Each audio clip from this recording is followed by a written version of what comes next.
Porque a Bíblia toda ela aponta para Jesus. A Bíblia toda aponta para esse Senhor do Salmo, para esse Senhor e pastor, porque Ele é Senhor, mas Ele é pastor. Ele é pastor e também é Senhor. E o Salmo diz que o Senhor é o meu pastor e nada me faltará. Nada me faltará. Deitar-me faz em verdes pastos. E eu não tenho como olhar para esse salmo e não lembrar da passagem daquele povo na primeira multiplicação dos pães e peixes, que diz que o povo seguiu Jesus até um lugar deserto. E Jesus teve compaixão deles. E você conhece a história, Jesus perguntou, os discípulos falaram, despede o povo. Jesus, não, dá vocês de comer para eles. Não, mas a gente não tem dinheiro para fazer, para dar comida para essa quantidade de gente. E aí ele pergunta, o que vocês têm aí? Só tem um menino aqui com 5 pães e 2 peixinhos. E diz a Bíblia que ele mandou que eles se assentassem em grupos de 50 e de 100 na grama. E aí a gente vê aqui nesse salmo, deitar-me faz em verdes pastos, guia-me mansamente às águas tranquilas, refrigera minha alma, guia-me pelas veredas da justiça, por amor do seu nome. Ainda que eu andasse pelo vale da sombra da morte, eu não temerei mal algum. E aqui eu quero que você preste atenção, porque antes de descer, eu falava com a pastora Solange, que estava ali fazendo um café ungido, e ela, e aí pastor, como está? Eu falei, atravessando o vale, mas não morando nele. Ou posso ouvir um amém da sua casa aí? Grava um amém bem alto aí, depois você bota nos grupos lá. Grava um amém para o seu vizinho ouvir. Amém. Atravessando o vale, mas não morando nele. Amém. Eu não vou morar nesse vale. Aleluia. Eu não vou construir edifícios nesse vale. Eu não vou construir sonhos nesse vale. Aleluia. Porque a Bíblia diz, ainda que eu ande pelo vale. Então vale é um lugar de passagem. Eu não temerei mal algum, porque tu estás comigo. Então que você possa gritar hoje para o vale que você está atravessando, dizendo o seguinte, eu não vou morar aqui. Eu me recuso a morar aqui. Eu me recuso a estabelecer, a fincar minha raiz aqui. Porque no vale não se mora. No vale eu atravesso. Eu não vou morar aqui. Aleluia. E quem me garante isso? O pastor do Salmo 23. Aleluia. Eu vou te assistir dali. Eu quero sentar ali para ser plateia. O pastor do Salmo 23. Aqui, Jesus, pelo amor de Deus. O pastor do Salmo me garante isso. Ainda que, na verdade, querido, você sabe que Davi, quando escreve esse salmo, ele usa um pouco de tipologia daquilo que ele era para as ovelhas dele. E ele sabia que assim que como ele era para as ovelhas dele, o Senhor era para com ele. Davi não deixava a ovelha dele ficar parada no vale. Ela podia até passar por perigo, mas ele ia lá e fazia ela atravessar, ele tirava ela daquela situação. Então, ainda que eu ande pelo vale da sombra da morte, eu não temerei, porque Ele está comigo. Há uma garantia. Ele diz, tu estás comigo, e a tua vara e o teu cajado me consolam. Há correção e a aceitação. Vara era para repreender, cajado para trazer junto. Por isso que o cajado tem aquele formato, né? Tem formato e tem a ponta, porque com a ponta a ovelhinha estava fazendo alguma coisa num perigo, ou fazendo o que não deveria, o pastor ia ali e dava cutucada, sai daí, sai daí. Agora, quando ela via que estava indo para um lugar de perigo, ele ia com um cajado e trazia para junto dele. Deus é esse pastor, que Ele te quer junto dele. Então a tua vara e o teu cajado me consolam. E por que me consolam? Porque se eu estou sendo repreendido, é porque eu estou sendo amado. Se alguém chega para mim e me traz uma repreensão em amor, é sinal que eu sou amado. Se alguém vê que eu estou indo por um caminho perigoso, chega e fala: cuidado com esse caminho, eu já tive aí, isso é perigoso, não anda, não fala, não age assim, eu estou falando porque eu te amo. Isso é o que? A pessoa está usando às vezes a vara, mas ao mesmo tempo usando o cajado, trazendo para perto, cuidando. A tua vara e o teu cajado me consolam. Preparas uma mesa perante mim na presença dos meus inimigos, unges a minha cabeça com óleo, o meu cálice transborda. Certamente que a bondade e a misericórdia me seguirão todos os dias da minha vida, e habitarei na casa do Senhor por longos dias. Lembra, estamos escoltados. Você não está sozinho nessa. Agora Atos 26. Atos 26, a partir do verso 19. Qual é o contexto de Atos 26? Paulo está preso. Paulo está preso. Lembra que havia uma promessa de que Paulo pregaria em Roma. E até que isso acontecesse, ele saberia, ele conhecia o seu destino, ele conhecia o que Deus tinha chamado ele para fazer. E Paulo aqui, no capítulo 26, ele é permitido que ele faça a sua própria defesa. É permitido, ele abriu mão de um advogado. Porque Paulo era muito instruído, você sabe, Paulo era uma pessoa que tinha muito conhecimento, formado por Gamaliel, que era um dos mestres da época, vamos dizer como se fosse, ele foi formado pelo cara de Harvard, criado ali, cresceu, então era um cara culto, de dupla cidadania, e havia uma promessa sobre a vida dele, de que o evangelho deveria chegar a Roma, então ele foi preservado, ele enfrentou naufrágios, ele enfrentou prisões, enfrentou perseguição, e aqui nesse contexto, Paulo está preso. E aí ele vai fazer a sua própria defesa. E ele começa a contar o seu testemunho. Interessante é que no versículo 1 vai dizer: depois Agripa disse a Paulo: é permitido a ti que te defendas. Isso é, vou deixar você falar em sua defesa. Então Paulo, estendendo a mão em sua defesa, respondeu. E aí ele começa a falar bem: eu tenho por alegria, ó rei Agripa, de estar perante ti, para que eu possa fazer a minha defesa e das coisas que os judeus têm me acusado. E aí ele vai falando de tudo o que aconteceu na sua vida, de como ele se converteu. Ele disse: eu não tenho como deixar de falar disso. E o testemunho de Paulo era consistente, o testemunho de Paulo era verdadeiro. Paulo se converteu de verdade. Paulo não trocou o rótulo, ou trocou de religião, ou trocou. Não, Paulo trocou de vida. Paulo foi completamente convertido. Isso é, a vida que ele vivia antes não tinha nada a ver com a que ele estava vivendo agora. Isso é conversão. Então ele vai dizer, no verso 19, nós vamos ler até o verso 26.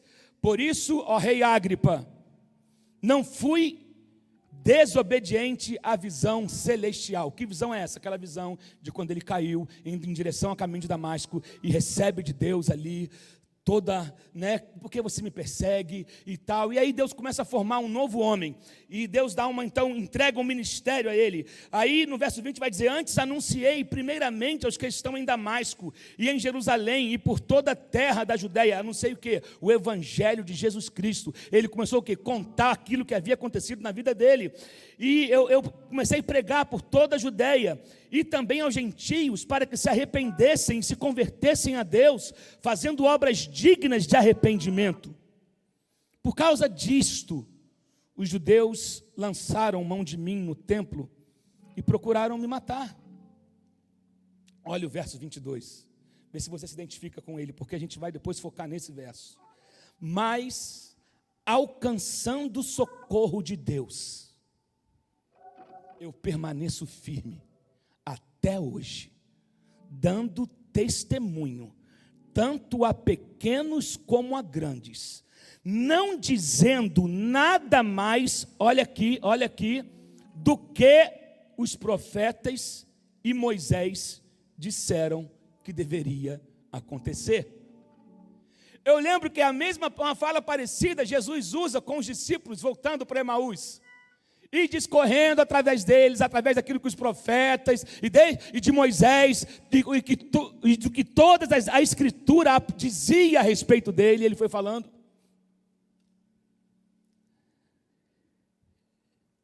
E no verso 23, isto é, que o Cristo devia padecer, e sendo o primeiro da ressurreição dentre os mortos, devia anunciar a luz a este povo e aos gentios.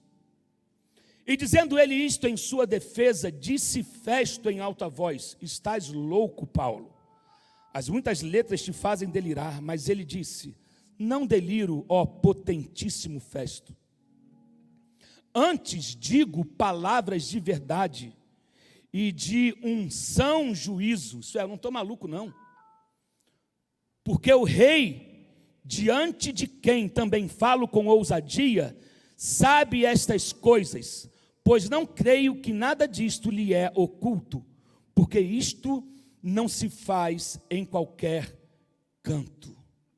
Interessante é que eu acho que, vamos até o 28. Crês tu nos profetas, ó rei Agripa? Bem sei que crês. E disse Agripa a Paulo: Paulo, você por pouco me persuades a me tornar um cristão. Isso é, eu estou quase me convertendo. Tem gente que está assim até hoje, como Festo, estou no quase. Mensagem após mensagem, ele fala: eu estou quase lá, eu estou quase crente. Ei, vamos sair desse quase hoje. É tempo de mudança total. Mas eu quero focar aqui no versículo 22. Mas alcançando o socorro de Deus até o dia de hoje. Eu não sei a respeito de amanhã, eu não sei a respeito de semana que vem. Eu sei que no amanhã Deus já está lá, né? Como diz a música da pastora Fernanda, no amanhã Deus vai cuidar, Deus está na semana que vem, Deus está na terça-feira, Deus está já na quarta-feira, Deus está no mês que vem, Deus está no ano que vem, Deus está cuidando de tudo. Eu não posso falar de amanhã, mas eu posso falar que até hoje eu tenho permanecido fiel à visão que eu recebi de Deus. Até o dia de hoje. Agora, tem momentos da nossa vida que a gente se sente sozinho. Eu não sei se você já se sentiu sozinho antes. Mesmo cercado por tanta gente, e você se sente sozinho.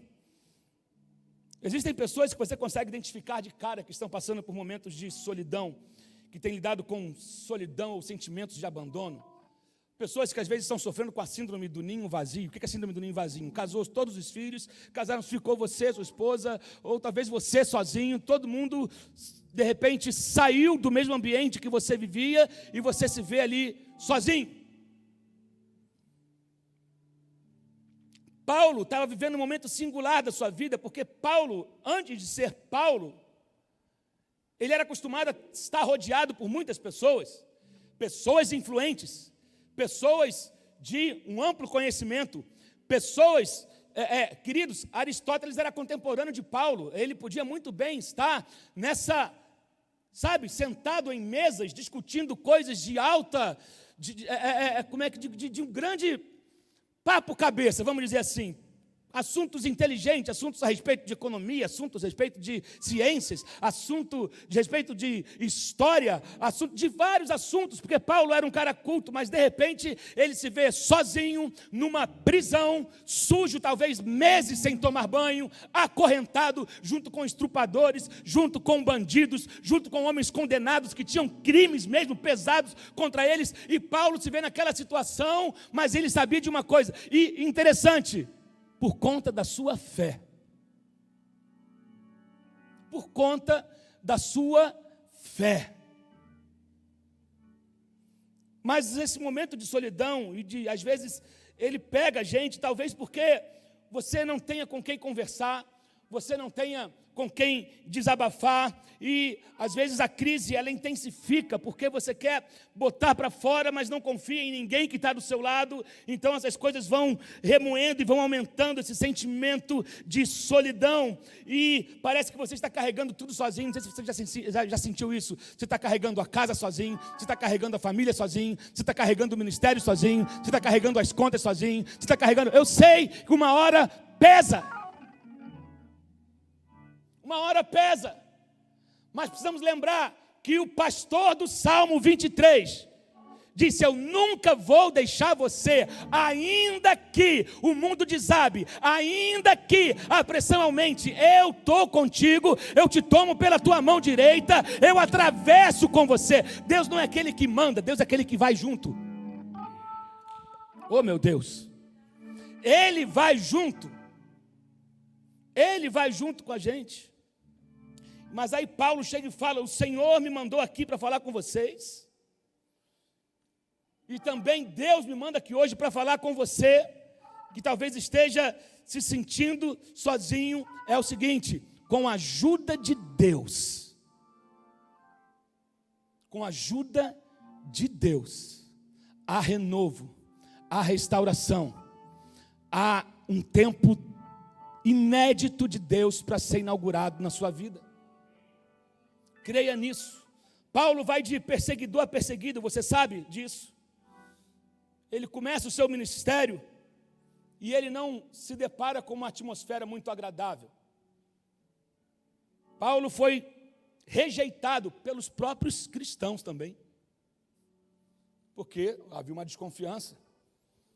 Porque antes de Paulo ser convertido, se ele chegasse na porta de uma igreja, era uma correria danada. O cerol chegou. A Bíblia fala que ele fazia parte da guarda pretoriana. Já haviam os homens de preto naquela época. Já havia o BOPE da época. Os homens de preto. Imagina o culto rolando, chega uma cavalaria só com um homem de preto. Era Paulo chegando para dizer: vou passar o cerol nos crentes. Então, por isso que quando ele se converteu, houve uma desconfiança, e a igreja também, no seu primeiro instante, rejeitou ele. Mas ele começa: eu não sou mais o mesmo, estava eu no caminho de Damasco para cumprir uma missão, para investigar uma coisa, uma denúncia, e de repente eu fui prostrado ao chão, uma luz intensa me apareceu, uma voz falou comigo: Saulo, Saulo, por que me persegues? Quem é você? Eu sou Jesus, o Cristo, a quem tu persegue. Então a vida dele é transformada, e ele agora está no outro lado da história, de perseguidor a perseguido, de homem intelectual agora jogado no fundo de um poço, de uma masmorra. Nós estivemos nessa cela que Paulo esteve preso. Estivemos lá, numa cela semelhante, não a mesma, mas numa das celas que Paulo ficou preso. Querido, essa prisão de hoje é complicado, você imagina naquela época. Mas Paulo sabia que havia um propósito que Deus estava desenrolando na vida dele. E agora ele está na frente do rei Agripa, e alguém com o qual talvez em outras ocasiões, em outras circunstâncias, ele estaria sendo recebido com honras. Talvez em outras circunstâncias, estaria uma mesa posta, garçons servindo, doutor Paulo, doutor Saulo, o senhor deseja alguma coisa? Mas agora não, ele está na frente do rei, mas ele está, não com a roupa que ele gostaria talvez, não com o cheiro agradável, com a barba sem fazer, mas ele está com a alma limpa. Está sobre ele o Espírito Santo de Deus, que é o que abre porta e te coloca na presença de reis. A Bíblia fala que o teu dom, que aquilo que Deus te dá, Ele te coloca na presença de reis. Ele abre portas para você, Ele te dá oportunidade. E Deus falou: você vai. Deus não deu para Paulo detalhes de como ele chegaria diante do rei, mas disse: você vai chegar até lá. E Paulo já tinha a mensagem pronta. Oh meu Deus, talvez você nunca imaginou estar vivendo o que você está vivendo hoje. Nós estamos assim, né? Não sei se você já experimentou um fundo de poço. Se você já experimentou, diga um amém aí na sua casa, aí, faz um barulho aí. Né? Talvez você já tenha experimentado alguns fundos de poço na sua vida, lugares onde, momentos em que você disse, eu estou sozinho, para onde olhar, sabe? Paulo nessa situação, ele estava assim no fundo do poço, e agora na frente do rei Agripa. Porém, ele não é um convidado, ele agora está como prisioneiro. E entenda uma coisa, se você sempre esteve no fundo do poço, você lida com isso de maneira mais fácil do que quem nunca esteve. Tem coisas na sua vida que você já tem experiência, que você não vai sentir tanto. Quem sempre foi amado não entende o que não é ser amado. Assim como quem nunca foi amado, ele não esquenta muito para o desprezo, porque ele sempre foi desprezado. Na verdade, o novo nos assusta. Quem nunca teve uma casa própria não sabe o que é perder uma casa. Quem nunca teve um carro, ele não deixa de fazer as coisas porque ele não tem carro. Agora, quem já teve carro, para se adaptar a andar de ônibus novamente, é uma luta. São situações que às vezes nós valorizamos quando perdemos, e são ângulos diferentes. Alguns, por exemplo, se você já foi demitido 4 vezes, você sabe o que é ser demitido e sabe o que é o desemprego. Agora, gente que trabalhou no emprego por 30 anos, de repente, no final de carreira, recebe um anúncio, você está demitido. Ele vai lidar com isso de maneira diferente. Pessoas lidam com perdas de maneira diferente.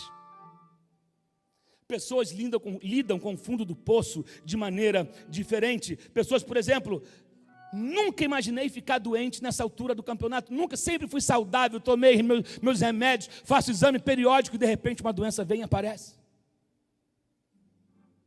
Sabe, nunca pensei que perderia meu emprego. Eu tenho certeza que alguém que está me assistindo aqui agora já teve esse tipo de pensamento. E esses pensamentos, se você não tomar cuidado, eles vão criando raiz. E aí vem a amargura, e aí vem a frustração, sabe? Mas creia que Deus está no controle de todas as coisas. E não há dúvida nisso. Agora, Paulo está ali e ele começa a falar da sua fé. E ele começa a falar da sua conversão. E é nisso que eu quero me ater com você nessa noite. Sabe? Primeiro, você precisa entender que tudo que Deus te deu é para ser usado para a honra e para a glória dele. Deus deu para Paulo a inteligência de Paulo, a capacidade de conhecimento, de estudo, de entendimento com um propósito. Deus levaria ele a lugares onde só ele poderia falar. Existem lugares que Deus vai colocar você, que só você vai ser escutado naquele lugar. Existem lugares que você exerce influência, que só você, que Deus está te colocando ali, para que você possa manifestar a glória dele, e para que você seja um instrumento dele, nessa geração, nesse tempo. Paulo era o cara adequado para falar para um rei. Ele tinha um linguajar correto, ele sabia como falar, ele sabia falar de uma maneira, mesmo falando de maneira correta, esse cara está maluco. Mas Paulo estava ali, e ele conta o seu testemunho. E interessante, eu já disse essa frase aqui uma vez, numa mensagem que nós pregamos aqui sobre o tribunal. E eu gosto dessa frase, porque Paulo ele estava sendo acusado. Qual era o motivo da prisão de Paulo? A sua fé. Quando alguém está num banco de réus, a pessoa que está acusando precisa apresentar provas.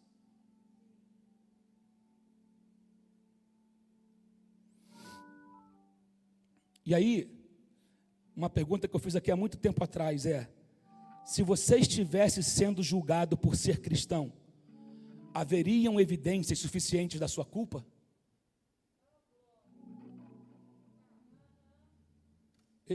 Acho que você não entendeu. Vou perguntar de novo.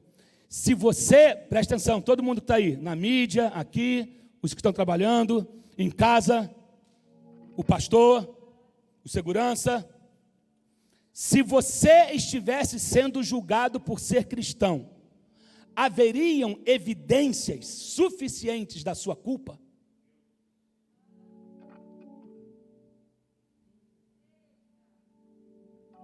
Ou será que fala, não tem prova de que ele é um cristão verdadeiro? Não, ele continua com as velhas práticas. Ele continua com as velhas manias. Eu não quero dizer, eu não estou falando aqui na igreja, eu estou falando no seu dia a dia. Se você fosse acusado e julgado por ser cristão, pelas pessoas que trabalham com você, haveriam evidências suficientes? Paulo disse que na estrada de Damasco ele viu uma luz que o derrubou, o deixou de joelhos, o virou do avesso e ouviu uma voz vinda do céu que disse: Saulo! E ele pergunta, quem é esse que me chama? Ele disse, eu sou Jesus, a quem você está perseguindo. Paulo contou, foi tão poderoso, que ele, quando ele se mostrou a mim, eu fiquei cego por fora, mas por dentro eu tive luz, meus olhos espirituais foram abertos, eu fiquei sem enxergar por algum tempo, para que os meus ouvidos pudessem ser abertos, e eu pudesse ouvir a voz dele. Isso é, Paulo estava dizendo, eu estou sofrendo essas correntes, sofri açoites, perseguições, porque eu não abro mão do evangelho, porque eu não abro mão daquilo que eu vivi, só eu sei quem eu era e quem eu sou hoje, e nada pode roubar isso de mim. Eu não vou negociar a minha fé, eis aqui as evidências da minha culpa. Eis aqui as evidências da minha culpa. Se eu tenho que ser condenado por isso, eu apresento as provas. Mas eu não negocio a mensagem, eu não vou negociar a minha fé. Oh meu Deus, eu quero perguntar uma coisa, porque hoje em dia isso saiu de moda. As pessoas querem que você vá à igreja, mas não se metem na sua vida. Mas eu quero saber, você foi mudado? Você foi mudado? Eu não quero saber se você dança na igreja. Eu não quero saber se você tem um ministério na igreja. Eu não quero saber se você faz parte do ministério A ou B. Se você tem cargo na igreja. A pergunta é, você foi mudado? Porque se você só adquiriu um cargo e não houve transformação na sua vida, de nada adianta. Se não há evidências da sua transformação, alguma coisa está errada. Eu creio no evangelho raiz. Aquele que mentia não mente mais. O que roubava não rouba mais. O que adulterava não adultera mais. Sabe? O que ficava em práticas de pecado não fica mais. Agora, a gente que vai se convertendo à prestação. Está 30 anos na igreja, até hoje não se converteu. Está 10 anos na igreja e até hoje não foi mudado. E se acostuma com o que está errado. É tempo de mudança, é tempo de conversão, porque Jesus está voltando. Conserta a tua vida, para que você não fique de fora. Eu não consigo não pregar outra coisa, a não ser falar sobre a volta de Jesus. Se prepara, igreja. Você foi mudado. Eu não estou perguntando se você conhece a Bíblia, não estou perguntando se você fala em línguas, não estou perguntando se você rodopia no Espírito. A questão é, quando o culto acaba, quando o escritório abre, quando você convive com as pessoas, há evidências de que você é um cristão? É isso. O quão diferente você é agora do que você era. Você consegue mostrar o que você fazia e hoje você não faz mais? Ou tem coisas escondidas na sua vida? Ou tem segredos na sua vida? Os teus segredos se tornam detentores de você. Você se torna refém dos teus segredos. Mas quando chega a luz, as trevas perdem força. O diabo só se alimenta do que está oculto. Trevas alimentam o diabo quando aquilo é revelado. Ele perde a força.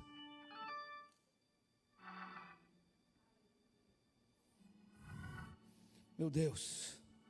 Ou será que você apenas adicionou jargões evangélicos no seu idioma? Frases prontas. Está amarrado. Deus é mais. Aleluia. O sangue de Jesus tem poder. Você nem conhece ele, Jesus. Só tem direito a usar o poder dele quem é íntimo dele. Só tem direito a usufruir do poder que ele tem, aquele que anda de acordo com o que ele diz. Não adianta ser ouvinte da palavra, não ser praticante da palavra. Paulo disse, ele me mudou completamente, minha vida mudou, minha mente mudou, meus hábitos mudaram, eu não sou mais quem eu era. Houve conversão aqui. Será que tem alguém que nos ouve agora, que pode me dizer definitivamente, com base nos seus hábitos, não nas suas roupas simplesmente, mas quem você era e quem você é hoje? Existem evidências? Ou você só passou uma camada de tinta num velho casco? Ou você só está dando uma gambelada, sabe quando bota o plastique para poder? Bota um plastique no carro. Lembra de plastique, gente? Quem lembra de plastique? Quem lembra de plastique? Levanta a mão, irmão. Cadê? Não tem ninguém para levantar. Cadê? Quem lembra de plastique? Era uma gambelada no carro, para vender o carro. Amassava, bota um plastique, passa uma tinta e vai assim. Será que a tua vida é assim? Você está cheio de remendo de plastique?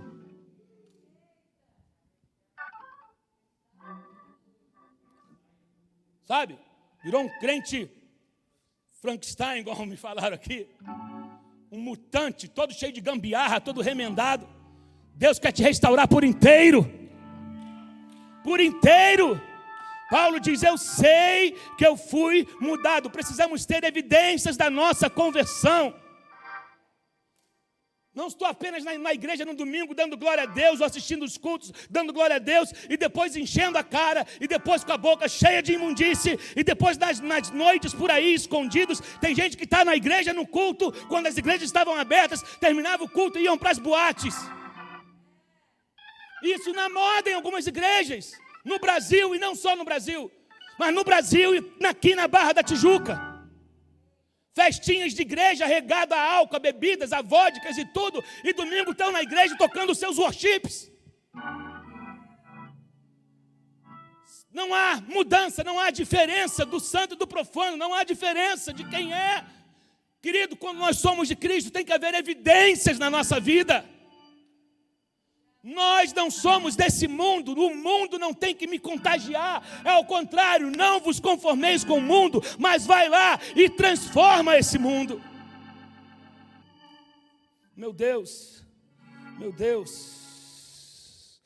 Paulo diz, ele diz que sabe que foi mudado, antes que o rei decida sobre o futuro dele. Ele diz, uma coisa eu não negocio, é a palavra, não negocio. E outra coisa, Deus me preservou até o dia de hoje, e eu continuo fiel até o dia de hoje, e eu não vou mudar a minha fé, eu não vou negociar os meus princípios. Já vivi em lugares terríveis, mas depois que eu conheci a presença de Deus, depois que eu conheci a glória de Deus, depois que eu fui alcançado pelo perdão dEle, não tem como eu viver outro tipo de vida. Eu não sou mais quem eu era. E é por isso que eu estou aqui hoje, rei, diante de você, porque eu fui mudado. Porque se eu fosse o mesmo, eu estava por aí. Eu só estou aqui hoje porque o Evangelho me alcançou. Você só está ouvindo as boas novas porque o Evangelho me alcançou. Então você conhece os profetas, mas agora eu sou um testemunho vivo diante de você. Você sabe, rei, o conhecimento que eu tenho. Você sabe onde eu estudei. Você sabe, mas eu fui alcançado. Eu fui tocado. Eu fui liberto. Eu não sei se você sente a unção aí na sua casa, mas há uma unção fluindo aqui nesse lugar, nessa noite. Eu não sei o que está acontecendo esses dias no culto, que a igreja está vazia, mas há uma presença que entope esse lugar, há uma glória que enche esse lugar, há uma glória que invade os quatro cantos desse lugar. Rabadaralamacheira, cantaralamache.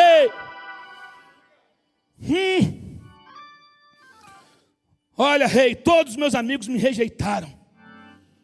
Todos me deixaram sozinho, mas com a ajuda de Deus, Ele não me deixou. O pastor do Salmo 23 não me deixou, e Ele está comigo. Eu não pirei porque Ele está comigo, eu tenho mantido firme porque Ele está comigo. A presença dEle é mais real do que a sua, rei.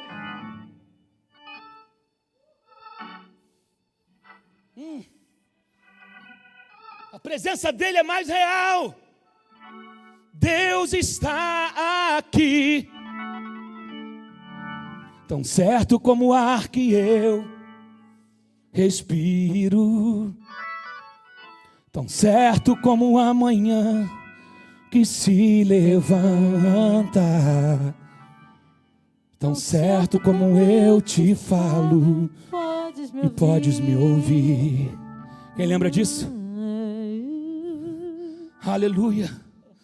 Os apóstolos tiveram medo de mim no começo. Não sei se você já teve num momento desse, onde algumas pessoas gostam de você, outras te odeiam. As pessoas acham uma coisa de você, as pessoas querem decidir sobre a sua vida. Decidem o que querem de você, o que gostam de você, o que não gostam de você. Eu não gosto porque ela canta alto, porque canta grave, porque canta agudo. Eu não gosto porque ele grita demais. Eu não gosto porque aquele fulano sempre se veste esquisito. A gente está sempre querendo emitir opiniões a respeito da vida dos outros. Imagina Paulo, imagina os líderes, imagine... Com a ajuda de Deus, eu tenho permanecido firme. E eu estou aqui diante de você hoje, rei. Sabe, os judeus estão tentando me matar por aquilo que eu tentei matar os cristãos num dia. Eles estão tentando me matar. Fui derrubado, deixado na estrada para morrer. Levantei cego, fui posto na prisão. No meio da noite Deus enviou um anjo, balançou a prisão, me tirou de lá. Apesar de tudo que passei, eu estou na sua frente e sem advogado. Eu suportei tudo para que eu estivesse aqui hoje falando para você. Ei, você que me assiste agora, junte as suas evidências. Junte as suas evidências. Se não tem provas da sua conversão, alguma coisa está errada. Se não tem prova, se não tem testemunho para contar, alguma coisa está errada. Ei, junte as suas evidências e mantenha a sua integridade. Junte as suas evidências e mantenha a sua integridade. Junte as suas evidências e mantenha a sua santidade. Junte as suas evidências e mantenha a sua fé. E mantenha o seu compromisso. E mantenha a chama acesa. Junte as evidências e mostre para o mundo: eu fui liberto, eu sou curado, eu sou sarado. Eu fui restaurado das garras do pecado. Eu estava no lamaçal, mas com mão forte o Senhor me alcançou. E outra coisa eu vou dizer para o inferno ouvir: eu não estou sozinho nessa. Eu não estou sozinho nessa. Grite bem alto aí na sua casa: diabo, eu não estou sozinho. Olha aqui, crise, eu não estou sozinho. Olha aqui, perseguição, eu não estou sozinho. Olha aqui, medo, eu não estou sozinho. Eu não estou sozinho nessa. Eu não estou sozinho. Eu tenho provas. Você consegue? Talvez você tenha alguma coisa ainda que te remeta a uma vida antiga. Mas não digo isso aqui de práticas, não. Eu estou querendo dizer em relação a testemunho. Às vezes uma foto, nossa, como eu estava nessa época e como eu estou hoje.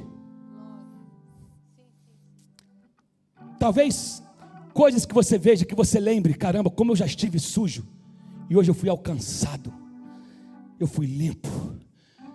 Ei, como eu era boca suja e o Senhor limpou, lavou os meus lábios. Parece que eu recebi uma nova configuração de palavras. Como eu era agressivo e como que o Senhor tratou meu temperamento. Como eu era rude, nossa, como que o meu jeito de falar mudou. Agora, quem foi convertido de verdade, ele não se orgulha do seu passado. Também eu vejo, por um lado, pessoas que vão contar seu testemunho e gastam horas falando de que mataram, fizeram e aconteciam, e em 5 minutos ele fala: aí Jesus entrou na minha vida.